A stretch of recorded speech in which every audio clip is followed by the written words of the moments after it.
silencing someone who took on corruption. If the BJP does it, it's called an administrative decision.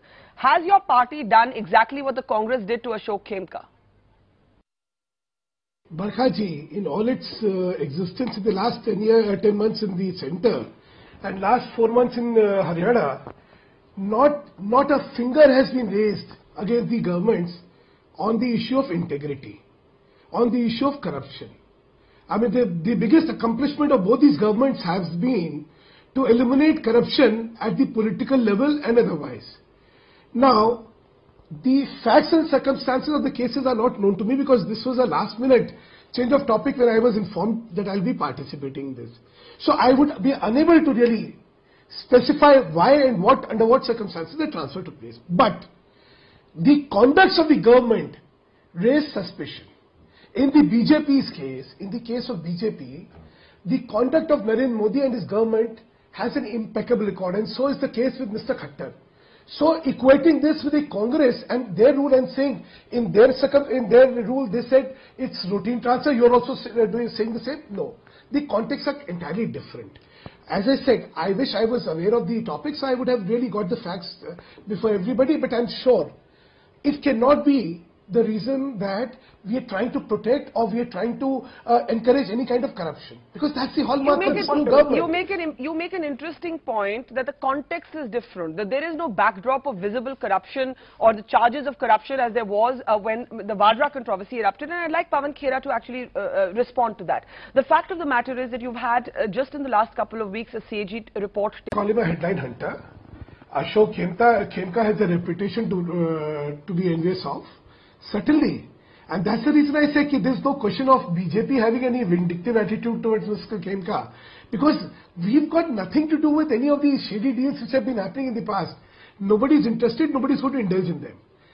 I do not know. But as far as Mr. Khemka is concerned, certainly he has a reputation. And a reputation which is that of an upright officer in impeccable integrity. I mean, certainly he has that reputation. So, I mean, I don't see a reason why we should be raising fingers at Mr. Khemka personally. I wish Mr. Khemka had specified the reasons why he's been transferred or what is it that he was doing which has led to his transfer. So probably there would have been a more enlightened debate on the reason and what is happening. He has not elaborated on why he thinks he's actually been moved out. TSR Subramaniam, what's significant here is... Two different things we are debating. Yes. One, Mr. Khemka himself, the other is the system itself. Yeah. See, as far as the system is concerned, Mr. Subramaniam would like us to believe that the system of the bureaucracy is so good and so impeccable in its integrity that it's the politicians who are disturbing the sanity of the system.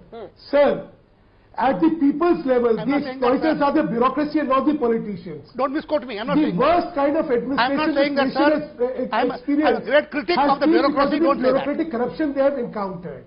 So don't insulate these bureaucrats from their accountability by saying, no, they must have a fixed tenure. Because just imagine a bad apple but the court has given them a fixed tenure but no political party follows it. No state government follows it. This is the law of the land today. Let's bring in KTS Tulsi and Arun Bhatia. I'll come back to you, Sudhanshu Mittal. KTS Tulsi, to you first. You have, of course, defended Mr. Vadra, so you couldn't be a fan of Ashok Khemka. But speaking on the legal point... So happy that a former bureaucrat is coming out with truth about bureaucracy itself. See, according to Mr. Bhatia, honesty and honest officers are the exception and not the rule. The rule are the corrupt officers or those who are tolerating corruption. Yes. If this is the situation, you have Mr. Subramaniam advocating a fixed tenure. A fixed tenure for whom? The corrupt or the ones who are tolerating the corruption. He's not talking about a fixed tenure for the That's an interesting way of looking at it. Rule. Okay. Allow me. Okay. Because I have dealt with bureaucracy for a very long time. And there is so much of vested interest. You know, the politicians are the makhotas. They are not the real powers. It's the bureaucracy. Look, out of the 100 transfers which takes place, do you know, 95% transfers are staged managed by the bureaucracy itself. At the political level, the transfer levels are only 4 or 5. And that goes across the board. I mean, you see it in the central government, you see it in the state government. Okay, let TSR come in there. Let TSR Subramaniam come in there, then KTS Tulsi. Yes. Are you with your fixed tenures, court-endorsed fixed tenures, endorsing the majority of officers who are corrupt by the admission of someone? See, let's not use an exception to prove the rule. The rule is, you have a bureaucracy which is highly corrupt, highly inefficient, and highly demeaning to the entire system of governance. Because if that was not the reality, India would have been a Sone ki Chidiya. You know, it's the bureaucracy which governs this country. Now, increasingly there seems to be this tendency of glorifying the inefficient, the corrupt, and the people who are responsible for the decay which we are seeing today. And to blame it on the polity. Can you imagine? There is a, if so there is a pyramid of basically you and the Congress are in total, Sudhanshu, you and the Congress are in total agreement today. When it comes to the bureaucracy, all politicians will gang up. No. I have said, I am not saying a word about Mr. Khemka. Okay. I have not said there is anything wrong he has done. I am talking about the generalization of bureaucracy in terms of how virtuous they are. That they need protection from the politicians, they don't. Because they are the ones who are responsible for the decayed system. You know, there is a pyramid of governance in which the base is a few lakh bureaucrats. And on the vertex, at the top is only a handful of politicians. So you're not saying anything about Ashok Khemka, but you're saying something about all bureaucrats. Absolutely. Except Khemka. I am saying that. So let's not use Khemka to justify the misdeeds. Okay, Pavan and CSR will get the last word. Sudhanshu Mittal and his party used Khemka in the elections. Yeah. It's interesting to see him talk like this now. But that doesn't give the Congress any reason to gloat today. You still have, which you have not even addressed in this program, the CAG report that vindicated. Sorry, the CAG report did not carry the government's response. What CAG report are we talking about? The PAG sent queries. The PAG sent queries, Barkha. The CAG report mentions Skylight Hospitality. Let me 1 minute. And it talks about undue benefit to Skylight Hospitality here in the CAG report. The PAG had sent queries to the state government. The state government, in its wisdom, did not respond to those queries.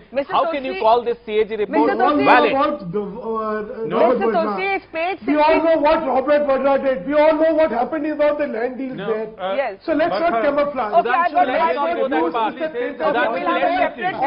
to justify bureaucracy. We'll have a separate discussion on the land deals. We'll have a separate discussion on the land deals, but I have a underlying paragraph here on Skylight Hospitality in chapter 2, but TSI Subramaniam, that's a separate show. Last thoughts, go ahead. Don't disturb the harmony between the two parties today.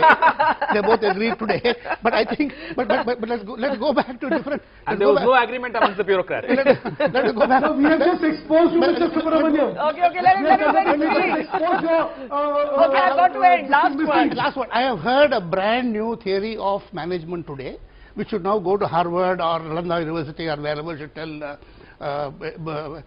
Nobel Prize winner, take it there, that a company is managed by the junior employees. The managing directors and the board of directors have no use at all. They are useless at all. So they come and go. This is the highest condemnation they come and go. Please, I've got to end. Please, Mr. Subramaniam, you also know the reality. I also know the reality. We know what your powers were and how you were governing. So don't use perverse arguments. I never thought this day would come when the BJP and the Congress would be on the same side of a debate on Ashok Khemka, even though Sudhanshu says again and again that his comments... I wish you had called up, who transferred an officer for giving a notice to now we're entering many different debates. We'll leave it here. TSI Subramanian, Sudhanshu Mittal, Pavan Khera, KTS Tulsi and Arun Bhatia, thank you so much for your time on the buck stops here. We'll be taking a quick break. On the other side, the young women